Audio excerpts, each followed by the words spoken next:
guys, I'm going to talk to you today about the equipment that I use when I'm making my full flight videos.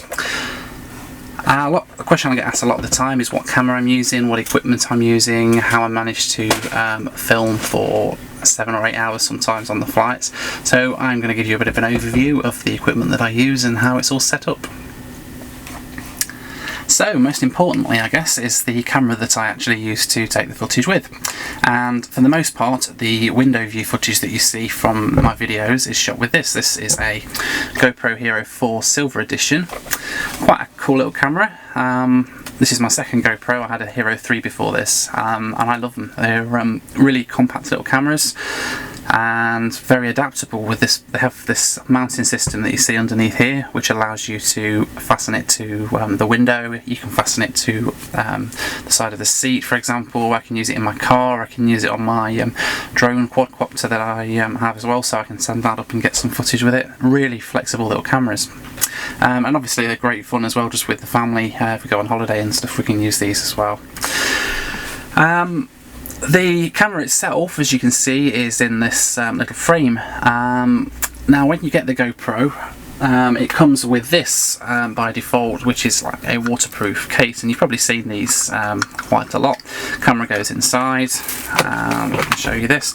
So the camera kind of just sits inside there, that shuts up and clips down, giving you a nice watertight, waterproof camera case. This is fantastic if you're in the pool or underwater or something. It's great. The downside of this is that it covers up all of the outside holes. So for a start, we don't get any way that we can plug in, keep the camera charged, and secondly, the microphone is on the camera itself, and clearly if that's inside a sealed plastic tub essentially, it's not going to get the best audio. And some of my earlier videos I tried a bit without the without using an external case, and the audio is appalling really. It sounds like you're underwater, the quality of the audio. So this this one here is a Boyer case that I picked up. It's just a little frame and it sits around the outside of the camera. It's nice and compact, a lot more compact than the plastic one. Allows you easy access to these ports on the side, which I'll show you why I use those in a minute. We've obviously got the charging port, the SD card slots on there, and the microphone is here in the top as well. So with a clear microphone outlet, it means that we can get better quality sound hopefully of the aircraft engines.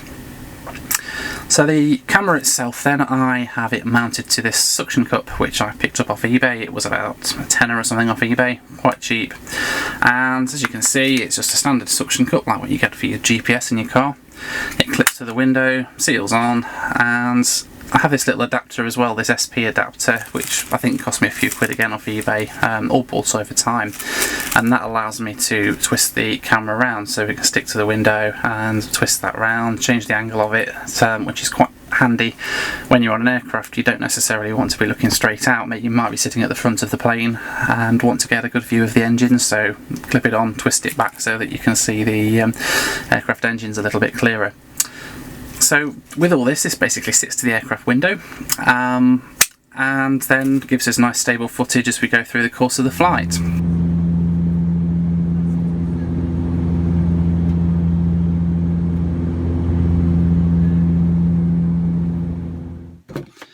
Now a lot of people ask me actually about this suction cup, and when it's stuck to the window, whether or not I get any questions from the flight crew, whether they're okay with me sticking my camera to random bits of the aeroplane to get video footage. And the answer to that is, actually I've never had a problem with it. I've done, I think, about 50 flights now, full flight videos using this suction cup, and I've been commented to about 3 or 4 times by the flight attendants in that period. Most of the time they're just asking me about the camera, just commenting on the video. Never anything negative really, just having a bit of a chat about the camera and the video, wanting to know when they'll be able to see it on YouTube. I was only ever asked to only ever put restrictions on my video on Aer Lingus. As a matter of fact, on two Aer Lingus flights that I did, subsequent flights actually, and the flight attendants were happy with me filming out of the window. They just didn't want me to film inside the cabin at all. And it actually turns out that the flight attendants see these things quite a lot. Quite a lot of people have suction cups now and stick cameras to the window, so it doesn't faze them too much.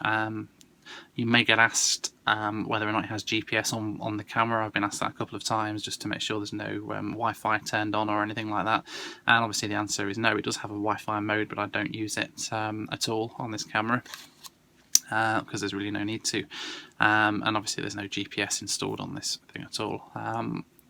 So yeah, really, there's nobody really has a problem with it that I've run into yet. Obviously, there's still time, and I'm hoping I don't get stopped from filming anytime soon. But yeah. So aside from the GoPro camera, I have a couple of other cameras that I generally use. The one I'm actually filming this on now, which is my Canon EOS 600D. It's a big SLR camera. It's quite handy for outside footage. I use it sometimes. I use this one quite a lot on my Belavia 2.154 flight that I did, because everybody had big cameras, so it was easy to just take pictures of the outside of the aircraft. A lot of the time though, you have to try and be a little bit more covert, I would say, a little bit more candid in your video that you're taking. So for the most part then, what I do is I use this. This is my iPhone 6, and this allows me to just, if I'm walking out to an aircraft or something, I can stick the camera on like so, stick it in video mode like so, and just walk out to the flight, kind of holding my camera like that. Nobody really notices that I'm actually filming me walking out to the aircraft, so it makes it quite handy to take footage like that.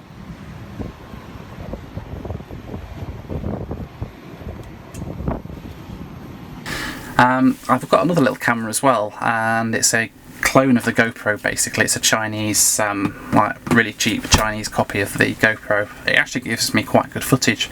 That is a SJ5000 camera. It is basically identical. I've not got it here because it's actually attached to my drone at the moment in the house, so that's for another day, I guess.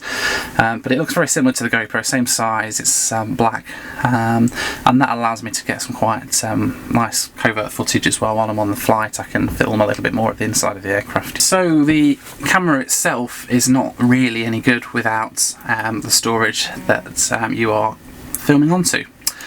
So what I do for that is the GoPro Hero takes micro SD cards, which are, as you probably know, these little tiny cards here. This is a 128 gig micro SD card, so this little thing here that's the size of my thumbnail will allow me to record about 9 hours of 1080p footage at 60 frames per second on the Hero 4. On the Hero 3 this would allow me to do 18 hours of footage. It uses a slightly lower bitrate on the camera. So yeah, the newer camera obviously allows you to get a much higher quality footage, but the downside to that is that it uses a lot more space to do that. It does mean I can do 60 frames per second now, which I couldn't do before, so hopefully with the videos I'll be releasing soon you'll see quite an improvement in how smooth they are and how they flow. So I have two of these little SD cards. This one is the first one I bought. This was around about £80 about a year ago, quite expensive. But then just before Christmas Amazon had an offer on and they reduced the price of these down to £30 now. So it's less than half price now than it was a year ago. Phenomenal value for money to see how much you get on these things. So I will probably just keep buying 128 cards and using them. I mean, with 9 hours of footage they can get me most flights that I'm going to be doing anyway on one card, so hopefully won't be needing any more just yet, but I might just pick one up before we do our flights to the States later on this year. So I guess the next thing I need to talk to you about is the power and the battery life, and how I actually go about getting a 8 or 9 hour flight out of the GoPro Hero 4. A lot of people have said to me, well, and a lot of the comments I get are along the lines of, well, how do you keep this thing powered for 8 or 9 hours for a flight? Traditionally the GoPro Heroes have quite a bad battery life. It has a little tiny battery inside it that lasts for about an hour of footage. Which is obviously no good when I'm filming flights that are a minimum of like 2 hours long, going anywhere up to 8-9 hours. So what I actually have, for the most part when I do my flights, I use this. This is a battery pack. It's an external battery pack. It's an Anker E7, quite a chunky thing. As you can see, it's around about 8 inches long or so. This is 25,600 milliamp hour, which in layman's terms translates to about 36 hours of power on the GoPro alone. So if I was to plug the GoPro in, I'd get about 36 hours of footage out of this, obviously depending on the cards that I'm putting in as well to be able to store it as well. It's quite a handy little thing. You can see it's got 3 USB ports on the front, a little flashlight in it as well, which I don't know whether you can see, but there's a little flashlight built into this thing as well. There we go.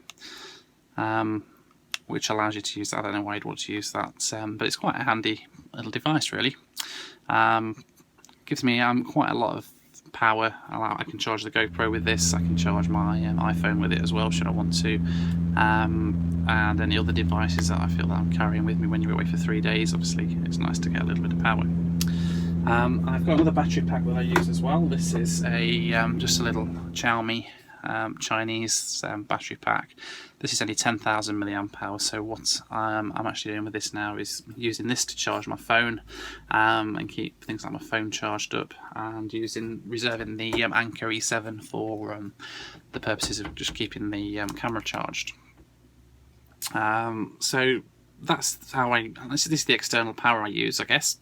A lot of flights though these days you don't actually need to have these, because like my flights to America that I did, the American Airlines flight, there was USB power in the seats. The flight from New York to LA, there were again USB power in the seats. Many airlines have that functionality on the flights now, so if I can, I'll try and get a flight with USB power on it, basically so I can keep my camera charged. I don't have to use the battery pack. If I do have to use a battery pack though, like I say, it's not really a biggie, because I can get quite a lot of many hours of footage out of that as well. So we have the battery packs and the aircraft onboard USB power when we need it, but the question is, how do we actually connect into that? Now, it's actually quite an easy one. All the GoPro has on the side is just a standard mini USB adapter. You plug one end into here, one end into the battery pack or to the aircraft, and there you go, you have power for as long as you need it. Now, a few months ago I actually came into a bit of a situation, because what I wanted to do was try and utilise this port here to plug a microphone into the GoPro. So to use an external microphone on the GoPro, you have to use an adapter that plugs straight into the mini USB, which obviously you can't use while you are powering the camera through it. So what I actually did a bit of research online, and what I found was this. This is a Switronix DV-GP4 cable. And it's a USB cable, so at one end we have this, which is like the old Apple iPhone adapters, and at the other end we have just a standard USB cable with quite a bit of cable in between, so it's about 3 meters long, which is great. I'll show you the length of cable there. It allows me to route it quite nicely down the side of the seat and get the camera powered. And what this does essentially is you plug one end into the back of the camera. If you look on the GoPro, you have this little port at the side here on the back, and this is used to plug an external battery into the GoPro. So if I just connect that into there, like so, it just hangs nicely at the back of the camera, and the other end goes into a USB charger, such as my Anker E7 here. And if I get the cable the right way around, of course, and there we go. And this then powers the camera using the port on the back. This is fantastic, really, because it stops the camera from using the internal battery, which has benefits in that it will stop the camera getting too hot. That internal battery can get quite hot when it's been used for a long period of time, especially if it's into the sun, which you sometimes are on an aircraft. It's not a problem I've actually encountered myself, but I've seen a few people online have had that issue, so it stops that problem. But it also frees up this port here on the side, so I can use an external mic when I want to. I have actually played around with a couple of external microphones on the GoPro, and actually I've gone back to using the internal microphone. The reason being that if you buy any external microphone, they tend to be really sensitive, which is great when you're doing something like this, a little video, and you want to just talk to the camera and pick up your voice and not have to be drowned out by the background noise.